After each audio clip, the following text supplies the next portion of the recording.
Visa અને immigration મામલે નવી મોડસ ઓપરેન્ડી જે તમે કદાચ નહીં સાંભળી હોય કે નહીં વાંચી હોય.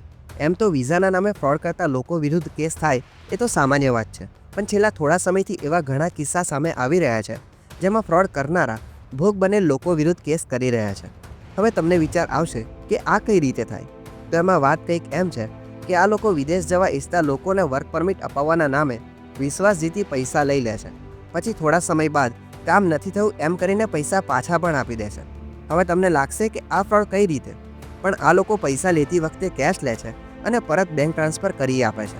પછી થોડા દિવસ બાદ આ પૈસા ઉછીને આપેલ હતા અને પરત કરતા નથી એવો કેસ ઠોકી દે છે. ભોગ બનનારે તો રોકડ રકમ આપી હોય એટલે એની પાસે કોઈ સાબિતી જ નથી હોતી. આ ગેમ ચરોતરથી શરૂ થઈને હાલ અમદાવાદ, વડોદરા, સુરત અને ગુજરાતના દરેક મોટા શહેરોમાં ચાલી રહી છે. અને આના સંચાલકો તો ભારતમાં છે જ નહીં, યુકે અને કેનેડાથી આ ફ્રોડ ભારતમાં રહેતા તેમના સાગરીતો દ્વારા કરાવવામાં આવે છે. અને આમાં મુખ્ય સૂત્રધાર તો આણંદનો નેતા છે. આ બધા સૂત્રધાર અને તેમના સાગરીતોના નામ આપને ઇમિગ્રેશન ટાઈમ્સના આગામી અંકમાં વાંચવા મળશે. આવી દુનિયાના દરેક દેશની વિઝા સંબંધિત સચોટ માહિતી માટે વાંચતા રહો ઇમિગ્રેશન ટાઈમ્સ.